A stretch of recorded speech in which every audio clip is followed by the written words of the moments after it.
नमस्कार दोस्तों, स्वागत है आप सभी का हमारे YouTube channel the bureaucrats club में। हमने science and take current affairs की शुरुआत की थी और मैंने आपको बताया था कि जो विजन आईएएस का पीटी 365 है वो मैं आपको कवर करवाऊंगा पिछले 1.5 सालों का।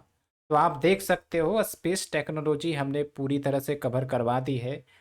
उसके बाद हमने बायोटेक्नोलॉजी कवर करवाया और अब हम डिफेंस टेक्नोलॉजी से रिलेटेड करंट अफेयर्स को कवर करेंगे। तो इससे आपका टॉपिक वाइज कवर हो जा रहा है और ये सुनिश्चित होगा कि आप अगर इतना पढ़ लेते हो, सुन लेते हो, एक बार भी सुन लेते हो तो आराम से आप एग्जामिनेशन में जो भी करंट अफेयर्स आएंगे साइंस से रिलेटेड इससे बियॉन्ड नहीं आएगा। अगर आता है तो फिर वो किसी से नहीं बनेगा। ध्यान रखना है आपको, क्योंकि ये पूरा जो मैं पढ़ा रहा हूँ आपको प्रॉपर एनालिसिस के आधार पर 68 69 बीपीएससी जो भी है प्रॉपर एनालिसिस के आधार पर पढ़ा रहा हूँ और आपको समझने में भी कोई दिक्कत नहीं आएगी। ठीक है, बस आपको बने रहना है, शांति से सुनना है और ट्रस्ट करना है अपने आप पर कि yes I will be clearing this pre definitely. आप कमेंट सेक्शन में भी लिखो और माइंड सेट एक तैयार करो कि नहीं, होना तो मेरा ही है। Develop your mind set. जब आप सोते हो तो उस दौरान भी आप इस बात को रिकॉल करो ताकि आपका जो मोटिवेशन है वह स्ट्रांग रहे और आप ज़्यादा से ज़्यादा रिवाइज कर सको और आप अपने ड्रीम को अचीव कर सको। So without delaying let's start with our defence topic. तो सबसे पहला न्यूज है आपका मिशन दिव्यास्त्र। देखो, ये जो मैंने हाईलाइट किया है बस उसी को पढ़ना है, बाकी सब इन्फॉर्मेशन आपके काम के हैं ही नहीं। तो ऐसे ही आपको रिवीजन आसान हो जाएगा। ठीक है, पीडीएफ के लिए आप टेलीग्राम चैनल पर जुड़ सकते हैं, वहाँ से आप पीडीएफ डाउनलोड कर लें। तो ये जो आपका मिशन दिव्यास्त्र है इसको डीआरडीओ ने डेवलप किया है। डीआरडीओ का फुल फॉर्म आप हमें बताओ। ये काफ़ी इम्पॉर्टेंट संस्था है डिफेंस सेक्टर में इंडिया की, तो इसका आप फुल फॉर्म जरूर बताना। तो मिशन दिव्यास्त्र क्या है? इसके तहत इंडिजीनियसली डेवलप किया जा रहा है अग्नि 5 मिसाइल को। बस इतना ही याद रखना है, क्योंकि एक लाइन में आपको क्वेश्चन आएगा मिशन दिव्यास्त्र के बारे में और दूसरा क्वेश्चन आ सकता है कि किसने डेवलप किया है, तो डीआरडीओ। एक इम्पॉर्टेंट पॉइंट मैं आपको बताता हूँ कि डिफेंस से रिलेटेड जो भी प्रोजेक्ट्स होगा, तो अगर आपको नहीं पता है कि इस किसने इनिशिएट किया है तो आप आंख बंद करके डीआरडीओ को डेवलप करना, मार्क करना ऑप्शन में, क्योंकि और कोई दूसरी डिफेंस मैन्युफैक्चरिंग से रिलेटेड संस्था नहीं है और अगर है भी तो ब्रॉडर लेवल पर डिफेंस प्रोडक्ट्स नहीं बनाती है। तो आप न्यूज़ में भी पढ़ोगे तो मेनली आपको डीआरडीओ का ही नाम सुनने को मिलेगा, जैसा कि मैं अभी आपको दिखाऊंगा। इसलिए ये आपका एक बोलते हैं ना इनडायरेक्ट ट्रिक है to get the marks if you are not knowing the answer. तो ये चीज़ आप समझ सकते हो। उसके बाद हम चलते हैं दूसरे टॉपिक पर, अग्नि 5 मिसाइल। अभी हमने अग्नि 5 मिसाइल की बात की। कौन से मिशन के अंतर्गत, जल्दी से रिकॉल करो। रिकॉल करने से आपका जो माइंड पावर है वो मजबूत होगा, एग्जाम में और तेजी से आप रिकॉल कर सकते हो। तो जो अग्नि 5 मिसाइल है वो आपका surface to surface ballistic missile है जो डीआरडीओ ने डेवलप किया है। होप आपने फुल फॉर्म कमेंट सेक्शन में जरूर लिखा होगा। एक क्वेश्चन मैं और आपसे पूछता हूँ कि ये जो बैलिस्टिक मिसाइल है और क्रूज मिसाइल है, इन दोनों में क्या अंतर है? हालांकि बीपीएससी इतने डिटेल में नहीं जाएगी, लेकिन आप थोड़ा सा आप हमें डिफरेंस बताओ। हालांकि आगे मैं आपको बताऊंगा, वैसे आंसर भी यहाँ दिया गया है, लेकिन मैं चाहता हूँ आप खुद बताओ। तो जो अग्नि 5 मिसाइल है इसका रेंज है आपका 5000 किलोमीटर एंड इसको डीआरडीओ ने डेवलप किया है। अब कुछ इंपॉर्टेंट फैक्ट्स आपको ध्यान में रखना है। जैसे ये जो मिसाइल्स हैं पृथ्वी, अग्नि, त्रिशूल, आकाश, नाग, बस इसको ध्यान रखना है कि डीआरडीओ ने ही डेवलप किया है। और ये थोड़ा सा आपको फैक्ट ध्यान रखना है कि पृथ्वी आपका surface to surface ballistic missile है, Agni surface to surface, Trishul surface to air, Akash surface to air, Nag anti tank missile है। तो नाग याद रख सकते हो, ये एंटी टैंक मिसाइल है, यानी कि ये जो टैंक होती है, युद्धपोत जिसको कहते हैं, उसको डिस्ट्रॉय करने के लिए नाग मिसाइल को डेवलप किया गया था। तो इतना चीज़ आपको ध्यान रखना है, उसके अलावा कुछ नहीं, आपका काम हो जाएगा। तो आप देखो कितना आसान है, बस माइंडसेट चेंज करने की ज़रूरत है और रिवाइज बार बार करना है, क्योंकि ये सब फैक्चुअल चीज़ें हैं। जितनी रिवीजन उतना एक्यूरेसी। तो फिर बाद में ये डाउट नहीं रहेगा कि भाई दो ऑप्शन में एक ऑप्शन होगा कि दूसरा ऑप्शन होगा। ये रिवीजन पर ही निर्भर करता है। उसके बाद है आपका सॉलिड फ्यूल टेक्नोलॉजी। ये टेक्नोलॉजी इंपॉर्टेंट नहीं है, बस आपको ये जानना है कि हाइपरसोनिक, सुपरसोनिक, ये सब जो मिसाइल होती है वो क्या होती हैं। तो उसको मैं डिटेल से आपको कवर करवा दूंगा, उतनी ज़रूरत नहीं है। लेकिन ध्यान रखो, जब हम सुपरसोनिक की बात करते तो हाइपरसोनिक मिसाइल जो होता है वो स्पीड ऑफ साउंड के 5 गुना ज़्यादा होता है। तो आप हमें बताओ कि स्पीड ऑफ साउंड क्या होता है, वो आप कमेंट सेक्शन में ज़रूर बताओ। और हाइपरसोनिक मिसाइल हो गया आपका 5 टाइम्स, और एक होता है आपका सुपरसोनिक, वो आपका होता है लगभग 2 से 3 गुना स्पीड ऑफ साउंड। ठीक है। एक होता है सबसोनिक, तो वो स्पीड ऑफ साउंड से कम होता है। तो ये 2-3 पॉइंट्स आपको ध्यान में रखना है कि अगर एक लाइन में क्वेश्चन आता है तो आप उसे मार्क कर सको। इससे ज़्यादा डिटेल में जाने की ज़रूरत नहीं है। उसके बाद है आपका क्रायोजेनिक फ्यूल टेक्नोलॉजी। देखो, क्रायोजेनिक फ्यूल टेक्नोलॉजी, जब भी आप क्रायोजेनिक या क्रायो शब्द सुनोगे तो इसका मतलब होता है वेरी लो टेम्परेचर, है ना। तो क्रायोजेनिक फ्यूल टेक्नोलॉजी के अंतर्गत जो फ्यूल है उसको हम काफ़ी लो टेम्परेचर पर स्टोर करते हैं, और उसको हम यूज करते हैं बेसिकली प्रोपेलेंट्स के रूप में। ठीक है। तो आप देख सकते हो cryogenic fuels are very low temperature पर स्टोर किया जाता है। ठीक है। और इसमें हम लिक्विड ऑक्सीजन या फिर liquid hydrogen as a propellant का इस्तेमाल करते हैं, क्योंकि oxygen is very much necessary to get fire. ठीक है। तो ये चीज़ आपने देख लिया, बस इससे ज़्यादा आपको नहीं जानना है। Let's move to the next topic. अगर आपको चीज़ें अच्छी लग रही है, please do like share subscribe. Like share subscribe करना मत भूलें, और अपने फ्रेंड सर्कल में ज़रूर शेयर करें। उसके बाद हम बात करते हैं भुवन पोर्टल की। तो जैसे आप जीपीएस नहीं, जैसे आप गूगल मैप यूज करते हो, तो गूगल मैप में आपको क्या दिखता है? लोकेशन, ट्रेसिंग, कोई भी ऑटोमोबाइल्स की मूवमेंट, वो सब आप ट्रैक कर पाते हो। या फिर सैटेलाइट के इमेज, गूगल अर्थ की बात करते हैं ना, तो गूगल अर्थ में क्या होता है, आपका पूरा जो लोकेशन का मैप आपको दिख जाता है। तो उसी प्रकार से इसरो ने भुवन पोर्टल बनाया है, जहाँ पर आपको एरिया का सैटेलाइट इमेज मिल जाएगा, मैप्स मिल जाएगा। तो सिंपल सा मतलब आपको एक लाइन में याद रखना है। उसके बाद हम बात करते हैं ड्रोन्स एंड सिक्योरिटी टॉपिक की। तो इसमें आपको बस वन लाइनर याद रखना है कि भारतीय नेवी ने, इंडियन नेवी ने पहली बार इंडिजीनियसली यानी कि खुद से मैन्युफैक्चर किया है अनमैन्ड एरियल व्हीकल को। ये फुल फॉर्म भी याद रखना है, यूएवी का मतलब होता है अनमैन्ड एरियल व्हीकल, और ये बेसिकली ड्रोन होते हैं। ठीक है। तो उसका नाम क्या है? उसका नाम है दृष्टि 10 स्टारलाइनर। तो अगर क्वेश्चन पूछ दिया जाएगा कि the Indian navy's first indigenously manufactured unmanned aerial vehicle, तो उसका नाम है आपका दृष्टि 10 स्टारलाइनर। इसके अलावा आपको यहाँ कुछ नहीं जानना। तो आप देखो चीज़ें कितनी आसान हो जा रही है। इतने सारे फैक्ट्स आप पढ़ते, वेस्टेज ऑफ टाइम रहता, लेकिन क्वेश्चन भी नहीं आते। तो यहाँ पर हमने कॉस्ट बेनिफिट एनालिसिस करके आपको ये पूरा कंटेंट प्रोवाइड किया है। ठीक है। तो let's move to the next topic. उसके बाद आप देखो ब्रह्मोस मिसाइल। इस पर बीपीएससी ने या यूपीएससी ने क्वेश्चन भी पूछा है, तो चांसेस हैं कि ये फिर से आ सकते हैं। तो ब्रह्मोस मिसाइल नाम से पता चल रहा है कि आपका एक तो इंडिया और एक रशिया, दोनों ने मिलकर इसको जॉइंटली डेवलप किया था। और ये आपका सुपरसोनिक, अब आपको सुपरसोनिक में डाउट नहीं होना चाहिए, मैंने आपको बता दिया। बैलिस्टिक और क्रूज, इसके लिए मैंने आपको क्वेश्चन भी पूछा है, क्या डिफरेंस है ये आप बताओ। ठीक है। तो सुपरसोनिक क्रूज मिसाइल है, और स्पीड जो है आपका, आप देख सकते हैं 2 से 3 Mach. Mach denote the speed of the missile और द रॉकेट। ठीक है। तो यहाँ पर आप देख सकते हो cruise missile is propelled by jet engines. देखो अभी मैं आपको क्लियर ही कर देता हूँ। एक होता है बैलिस्टिक मिसाइल।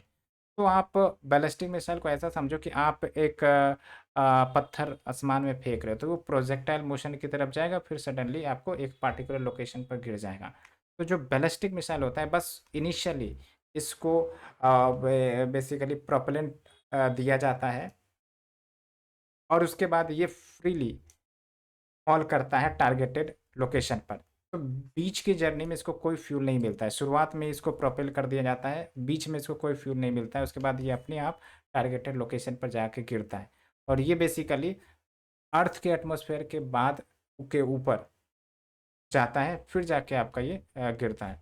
लेकिन जब अगर हम बात करें क्रूज मिसाइल की, क्रूज मिसाइल में क्या होता है कि अर्थ है, अर्थ का ये एटमॉस्फेयर है, तो लेट्स से यहाँ से लॉन्च किया था क्रूज मिसाइल जो है, उसके साथ लगातार जेट प्रोपेलेंट अटैच रहेगा, तो वो कहीं ना कहीं अर्थ के एटमॉस्फेयर में ही रह के टारगेट को अटैक कर सकता है। ये अपना डायरेक्शन भी चेंज कर सकता है। लेकिन जो आपका बैलिस्टिक मिसाइल है, वो आपका एक बार जो प्रोपेलेंट फायर कर दिया गया, तो जिस लोकेशन पर उसे गिरना है उसी लोकेशन पर, वहाँ पर हम मैन्यूवरिंग नहीं कर सकते, डायरेक्शन चेंज नहीं करवा सकते। लेकिन क्रूज मिसाइल का हम डायरेक्शन भी चेंज करवा सकते हैं, क्योंकि उसके साथ फ्यूल को अटैच किया गया है। ठीक है, तो ये बातें हो गई, आपको बस इतना ध्यान रखना है।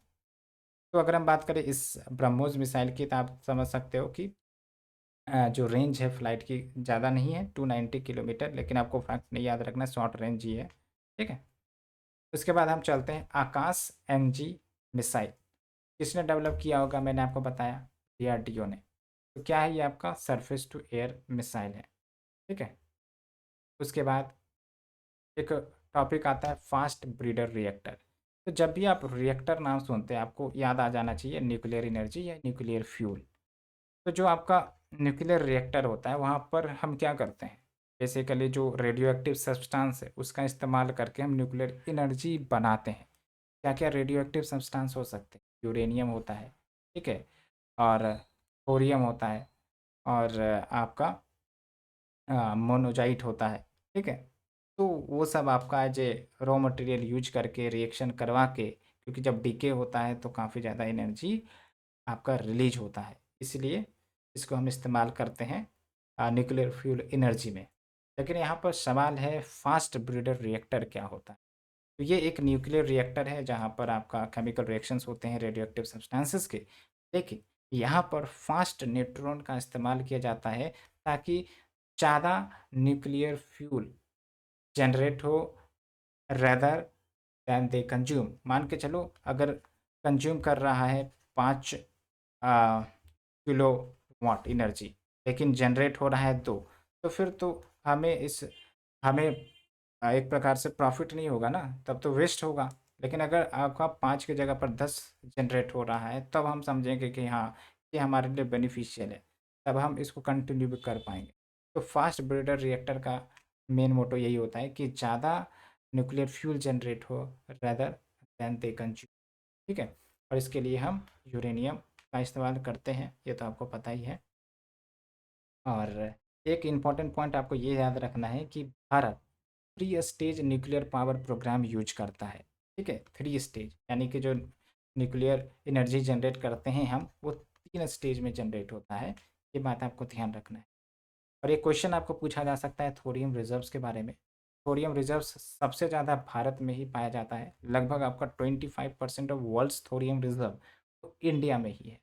उसके बाद क्या, कि जो केरला है या फिर जो कोस्टल एरियाज है साउथ इंडिया के, जैसे आपका तमिलनाडु, ओडिशा, आंध्र प्रदेश, वेस्ट बंगाल, झारखंड, झारखंड सब में भी कुछ कुछ मिल जाते हैं, लेकिन सबसे ज़्यादा आपको केरला में डोमिनेट होते हुए दिखता है। इसके बारे में आपने पढ़ा भी होगा। ठीक है, तो it is not found on the entire coast, but on certain states. ये चीज़ आपको ध्यान रखना है। Now let's move to the next one.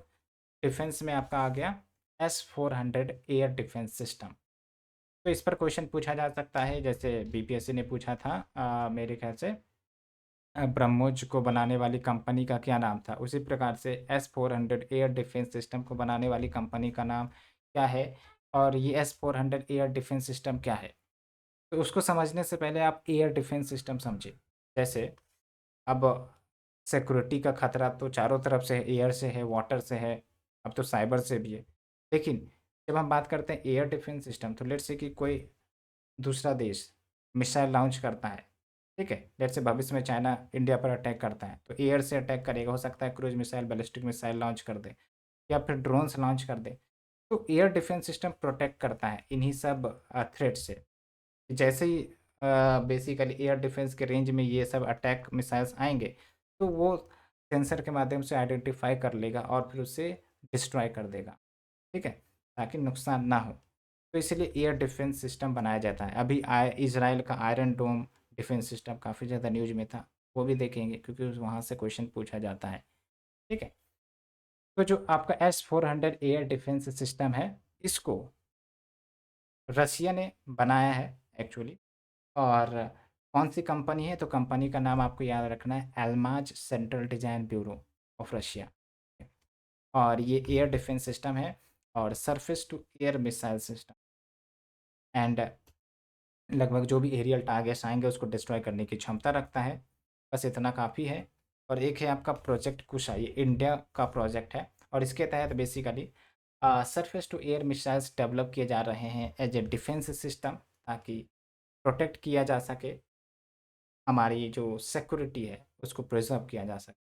और ये इनिशिएटिव किसका है, तो लॉजिकली डीआरडीओ का होगा। तो इस प्रोजेक्ट के अंतर्गत अगर कोई एरियल थ्रेट्स आता है तो उसको हम डिटेक्ट कर सकते हैं, डिस्ट्रॉय कर सकते हैं। Like aircraft threats, drone threats, cruise missile threats, तो हम डिस्ट्रॉय कर सकते हैं। तो ये प्रोजेक्ट कुछ है डीआरडीओ का, और क्या ऑब्जेक्टिव है मैंने आपको बता दिया। अब यहाँ पर वन लाइनर एमसीक्यू के लिए इंपॉर्टेंट हो जाता है एयर डिफेंस सिस्टम। ठीक है, जैसे थर्ड है terminal high altitude area defence. ये किसका है, ये यूएस का एयर डिफेंस सिस्टम। प्रकार से आयरन डोम, ये इज़राइल का एयर डिफेंस सिस्टम। उसी प्रकार से David sling air defence system किसका है, इज़राइल का है।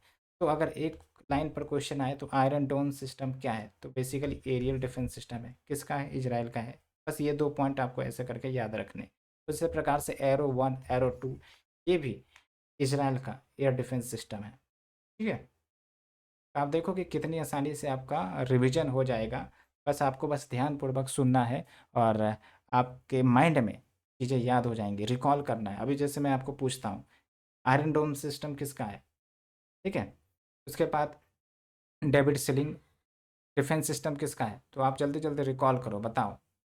ठीक है, now we come to the next point, hypersonic missile. ये मैंने ऑलरेडी आपको पढ़ा दिया है। मैच नंबर आपको ध्यान रखना है, it is related to the speed of the rocket, जिसको मैच नंबर में मेजर करते हैं। और मैच नंबर को डायरेक्टली रिलेट किया जाता है स्पीड ऑफ साउंड से। जैसे सुपरसोनिक है तो जो आपका मिसाइल है उसका स्पीड स्पीड ऑफ साउंड से ज़्यादा होगा, लगभग 1 टाइम्स मोर। हाइपरसोनिक है तो लगभग 5 times the speed of sound. Supersonic है तो ये आप हमें बताओ, हमने ऑलरेडी पढ़ाया है। ठीक है, उसके बाद एक क्वेश्चन आता है जो एमसीक्यू के रूप में पूछा जा सकता है कि ईरान ने फॉर द फर्स्ट टाइम इन्होंने हाइपरसोनिक मिसाइल बनाया है जिसका नाम है फ़तेह। तो ये याद रखना है, फ़तेह जो नाम है वो ईरान के द्वारा बनाया गया हाइपरसोनिक मिसाइल है। ठीक है, अब ईरान की बात करें तो ईरान का पोर्ट काफ़ी फेमस है जिसको इंडिया ने मिलकर बनाया था, क्या नाम है। ठीक है, और ईरान के साथ कौन कौन से कंट्री बॉर्डर करते हैं, और जो आपका इज़राइल है, इज़राइल के साथ कौन-कौन से कंट्री बॉर्डर करते हैं, ये सब आप हमें कमेंट सेक्शन में बताओ, क्योंकि काफ़ी ज़्यादा इम्पोर्टेंट है ये जो लोकेशन, काफ़ी ज़्यादा न्यूज़ में है। ठीक है? तो इतना काफ़ी है। Let's move to the next one. तो ये आप देख लो, बैलिस्टिक मिसाइल और हाइपरसोनिक मिसाइल। मैंने आपको बताया बैलिस्टिक मिसाइल एक प्रोजेक्टाइल मोशन की तरह ऊपर जाता है फिर नीचे आता है, और ये अर्थ के एटमॉस्फेयर के बाहर जाके फिर री-एंटर करता है। लेकिन जो हाइपरसोनिक मिसाइल है वो अर्थ के एटमॉस्फेयर में ही रह के वो अटैक करता है और ये अपने डायरेक्शन को चेंज कर सकता है। सिंपल सा मतलब है। Already we have done. कुछ एग्जांपल याद रख सकते हो, अगर क्वेश्चन पूछा जाए तो फिर आपको ध्यान रखना है। जैसे बैलिस्टिक मिसाइल का एग्जांपल पूछा जाए तो पृथ्वी है, अग्नि है, ये आपका बैलिस्टिक मिसाइल है। उसी प्रकार से अगर क्रूज मिसाइल का एग्जांपल पूछा जाए तो ब्रह्मोस, अभी हमने देखा अभी। ठीक है, तो now move to the next one. अब छोटे छोटे important one liner MCQ type के कोई टॉपिक हैं तो कवर हो जाएंगे। जैसे इंडिया ने अभी हाल में ही प्रलय मिसाइल को टेस्ट किया, तो प्रलय मिसाइल आपका डीआरडीओ ने बनाया है और ये सरफेस टू सरफेस मिसाइल है। सरफेस टू सरफेस का मतलब सरफेस से जाएगा और सरफेस पर ही अटैक करेगा, तो ये सरफेस टू सरफेस होता है और रेंज छोटा ही है, याद रखने की ज़रूरत नहीं है। उसी प्रकार से अस्त्र मिसाइल है, तो अस्त्र मिसाइल को भी डीआरडीओ ने ही डेवलप किया और ये एयर टू एयर मिसाइल है। एयर टू एयर मतलब हवा से हवा में ही अटैक कर सकता है, डीआरडीओ के ही द्वारा है। तो आप देख लो, जो भी हमने बताया आपको कंसेप्ट की, अगर कोई मिसाइल या डिफेंस प्रोडक्ट बनाया जा रहा है मोस्टली वो डीआरडीओ ही होगा। ठीक है? अगर आपको पता नहीं है एग्ज़ाम में तो आप डीआरडीओ मार के आना, मोस्टली सही होंगे। उसके बाद कुछ ड्रोन्स के नाम आपको बस याद रखने हैं, जैसे तपस BH-201। ये बेसिकली अनमेन्ड एरियल व्हीकल जो विकसित किया गया है इंडियन नेवी और डीआरडीओ के द्वारा मिलकर। ठीक है? और next is your MQ-9B reaper. इसको ध्यान रखना है क्योंकि इंडिया ने यूएस से ये ड्रोन को खरीदने के लिए बेसिकली दरख्वास्त किया था, तो यूएस ने उसे अप्रूव कर दिया है। तो actually 31 MQ-9B reaper drone Bharat को मिलेगा। तो क्या है ये, एक लाइन में याद रखना है कि ड्रोन है। ठीक है? बेसिकली सिक्योरिटी पर्पज़ के लिए यूज होता है। उसके बाद ध्रुव। ध्रुव क्या है, एडवांस लाइट हेलीकॉप्टर है। उसके बाद तेजस के बारे में मैंने आपको बता ही दिया है और आपने बहुत बार पढ़ा भी होगा। ये बात ध्यान रखना है कि जो तेजस है वो 4.5th जनरेशन का ये कॉम्बैट एयरक्राफ्ट है और किसी भी वेदर में ये ऑपरेट हो सकता है। किसके द्वारा डेवलप किया गया, aeronautical development agency. And produce किसके द्वारा किया गया, हिंदुस्तान एरोनॉटिकल्स लिमिटेड। ठीक है? Now moving to the next, Prachand. क्या है ये, लाइट कॉम्बैट हेलीकॉप्टर। उसी प्रकार से मैंने आपको ध्रुव के बारे में पूछा था, जल्दी से रिकॉल करो क्या है ध्रुव। एंड नाउ कुछ सबमरीन्स या शिप्स के प्रोजेक्ट है। एक बात आपको ध्यान रखना है, अगर प्रोजेक्ट 75 आए या प्रोजेक्ट 75I आए तो आपको ध्यान रखना है it is related to the development of submarines in India. Submarines क्या होते हैं, पनडुब्बी, पानी के नीचे रहते हैं, समुद्र के नीचे रहते हैं। क्यों बनाया जाता है सबमरीन, डिफेंस सिक्योरिटी के पर्पज़ के लिए। ठीक है? तो प्रोजेक्ट 75 के अंतर्गत 5 सबमरीन्स को कमीशन किया गया था। नाम याद रख सकते हो, कलवरी, खंडेरी, करंज, वगीर, वेला। नाम याद हो जाएगा, 2-3 बार पढ़ेंगे तो। ठीक है? तो अगर प्रोजेक्ट 75 आए या 75I आए तो आपको ध्यान रखना सबमरीन डेवलपमेंट प्रोजेक्ट से रिलेटेड है। इसी प्रकार से अगर प्रोजेक्ट 15B आए या प्रोजेक्ट 15A आए या प्रोजेक्ट 15 आए या फिर प्रोजेक्ट 17A आए, ठीक है, या प्रोजेक्ट 17 ही क्यों ना आए, ये क्या रिलेटेड है, it is related to the development of stealth guided missile destroyer. Missile destroyer मतलब जो मिसाइल को नष्ट कर दे। तो इस प्रोजेक्ट के तहत ये जो आपके मिसाइल डिस्ट्रॉयर्स बनाए जा रहे हैं और उसी में से एक है आपका INS इम्फाल, जो कि आपका स्टील्थ गाइडेड मिसाइल डिस्ट्रॉयर है। ये प्रोजेक्ट 15B के अंतर्गत बनाया गया था। ठीक है? बस आपको यही ध्यान रखना है, उसके अलावा कुछ नहीं। और ये सब आपके कोई इम्पोर्टेंट या काम की न्यूज़ है नहीं, इसलिए मैंने इसे हाईलाइट नहीं किए। हाँ, एक यहाँ पर आपका निरक्षी नाम याद रखना है। निरक्षी मतलब जो पानी से रिलेटेड है। तो भारत ने पहला ऑटोनोमस अंडर वाटर व्हीकल बनाया है, निरक्षी। मतलब क्या होगा कि ये आपका पानी के नीचे जाएगा, समुद्र के नीचे जाएगा और आपका ये पूरा जो डाटा है या फिर ऑब्जर्वेशन है वो करेगा। ठीक है? डिटेक्शन कर सकता है किसी थ्रेट का। ठीक है? अंडर वाटर सर्वे कर सकता है। तो आपको बस नाम याद रखना है कि इंडिया ने अभी हाल फिलहाल में autonomous under water vehicle launch किया है। क्या नाम है उसका, निरक्षी। ठीक है? ये बात हो गई। उसके बाद आपका है प्रोजेक्ट संजय। तो प्रोजेक्ट संजय एक लाइन में आपको ध्यान रखना है, battlefield surveillance system. Battlefield surveillance system मतलब जहाँ जहाँ जो आपका बैटलफील्ड है यानी कि बॉर्डर के आसपास के एरिया में, उसको सर्वेलेंस के लिए सेंसर से इक्विप कर दो। इसके लिए आपका प्रोजेक्ट संजय लाया गया है। उसके बाद है आपका स्पाई रिकन्सिलेंस सैटेलाइट। तो अगर रिकन्सिलेंस सैटेलाइट पूछा जाए तो it is related to spying. Spying का मतलब नज़र रखना। ठीक है? और इसे साउथ कोरिया ने लॉन्च किया है। तो ऐसा सच उतना इम्पोर्टेंट न्यूज नहीं है, आप छोड़। उसके बाद है आपका अग्नि प्राइम। अग्नि के बारे में तो हमने चर्चा की भी थी। अग्नि प्राइम देख लेते हैं। ये भी आपका DRDO ने ही विकसित किया है इसे। और ये 2 stage canistered solid propellant ballistic missile है। Maximum range up to 2000। उसके बाद हम आते हैं next topic, operation iron shield. तो बेसिकली आपको पता होगा कि आ, जो आपका इजराइल में अटैक हुआ था, ठीक है, इजराइल में अटैक हुआ था, उसके बाद इजराइल ने काउंटर अटैक करना शुरू किया गजा में, जिसके कारण आपका इतना नुकसान हो रहा है, लोगों का नुकसान हो रहा है, ठीक है।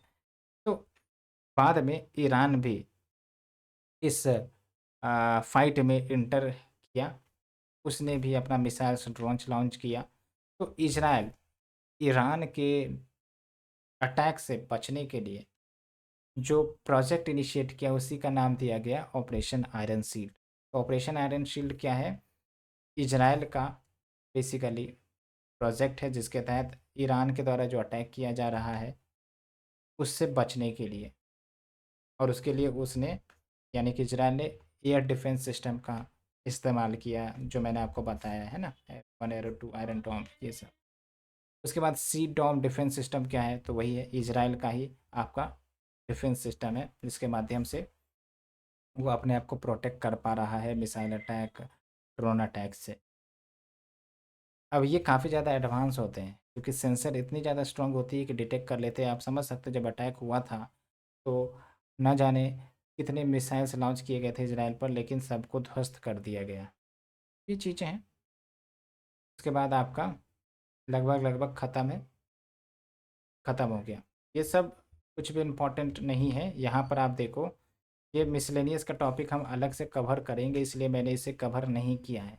आप चिंता ना करें कि बहुत सारी चीज़ें छूट रही हैं, एक्चुअली इसको मैं मिसलेनियस का टॉपिक में कवर करूँगा, तो घबराने की ज़रूरत नहीं है। डिफेंस का पोर्शन आपका लास्ट 1.5 ईयर्स का हो गया है, कोई चिंता की बात नहीं है, ठीक है। पीडीएफ के लिए आप ज्वाइन कर सकते हो हमारे टेलीग्राम चैनल पर, और ज़रूर जुड़ें और शेयर करना ना भूलें। अगर आपको लेक्चर सीरीज अच्छी लग रही है, पसंद आ रही है, आप चाहते हैं कि आपको इसी प्रकार का लेक्चर मिले, तो आप जल्दी से जल्दी शेयर करें।